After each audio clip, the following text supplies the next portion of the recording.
News 18 India. कभी कभी real life की चीजें रियल लाइफ में भी हो जाती हैं। मतलब वो चीजें जो हम अमूमन फिल्मों में देखते हैं वो हमारी आंखों के सामने होती हैं।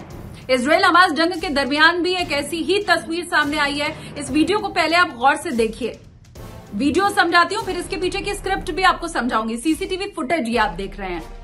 इस वीडियो में आपको हाथों में बंदूक लिए कुछ लोग दिखाई देंगे। शुरू में आप देखेंगे तो शायद आपको ऐसा लगेगा कहीं ये कोई आतंकी तो नहीं है, कोई क्रिमिनल तो नहीं है, तभी तो हाथों में बंदूक लिए ये अंदर प्रवेश कर रहे हैं। लेकिन फिर गौर से देखेंगे तो आप पाएंगे जो ड्रेसअप इन्होंने किया हुआ है वो तो डॉक्टर जैसा है, नर्स जैसा है, हॉस्पिटल स्टाफ जैसा है। ये दोनों कैसे संभव है? डॉक्टर और नर्स के हाथ में बंदूक कहां से दिखाई दे रही है?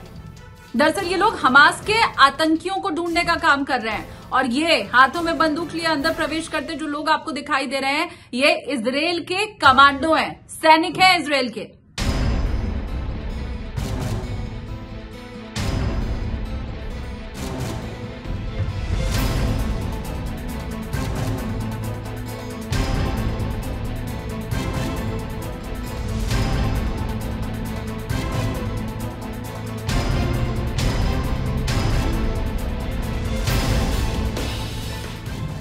एक हॉस्पिटल जेनिन इलाके में इब्न सिना हॉस्पिटल, जिसके अंदर हमास के आतंकी बैठकर ठीक वैसी वारदात को अंजाम देने की कोशिश कर रहे थे जैसे 7 अक्टूबर को इजराइल के ऊपर हमास ने आतंकी हमला किया था और उसी को नेस्तनाबूद किया है यहाँ पर इजराइल के कमांडो ने।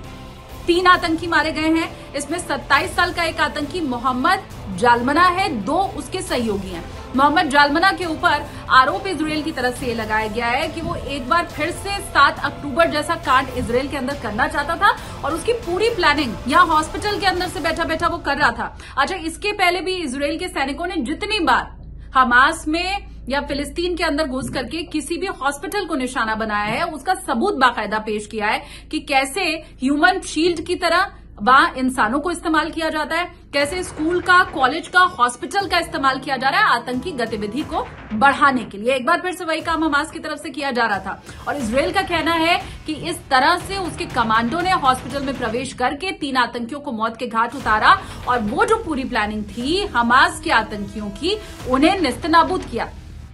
अब रोना धोना फिलिस्तीन की तरफ से भी मचाया जा रहा है। पूरी विश्व बिरादरी को फिलिस्तीन अब ये कह रहा है कि रोका जाए इजराइल को। इस तरह से बार बार वो जैसे हमला कर रहा है, निशाना बना रहा है उनके आम नागरिकों को, तो ये गलत है।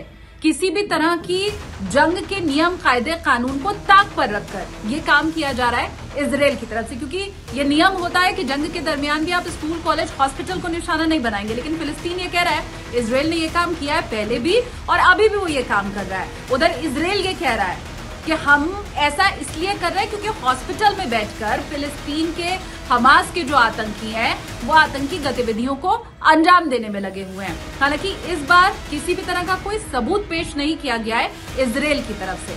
मतलब इसके पहले इजराइल ने जितनी बार भी हॉस्पिटल में घुसकर अपनी किसी भी प्लानिंग को अंजाम दिया है तो उसका बाकायदा सबूत पेश किया जाता रहा है इजराइल की तरफ से। इस बार ऐसा कुछ नहीं किया गया। ये हॉस्पिटल का सीसीटीवी फुटेज इस वक्त मैं आपको दिखा रही हूँ जिसमें इजराइल के जो कमांडो है वो यहाँ वहां भागते हुए दिखाई दे रहे हैं और अंत में जो खबर आई वो यही कि जालमना को मार दिया गया है। ये आतंकी है हमास का, इसके साथ 2 आतंकी और मारे गए हैं। और इसी के साथ इजराइल पूरे विश्व को ये समझा देना चाहता है कि आतंकी जहां पर भी छुपे होंगे हमास के, हम उन्हें ढूंढकर मारेंगे। अब वो चाहे हॉस्पिटल में हो, वो चाहे स्कूलों में हो, तो किसी भी तरह की आतंकी गतिविधि अभी बर्दाश्त नहीं की जाएगी हमास की। और ये जो तस्वीरें हैं ये देख करके हर कोई चौंक गया कि कैसे हॉस्पिटल के अंदर घुस करके, हमास के अड्डे में घुस करके और कैसे उसके आतंकियों का खात्मा किया है इजराइल ने। और तस्वीरें तो बिल्कुल फिल्मी हैं।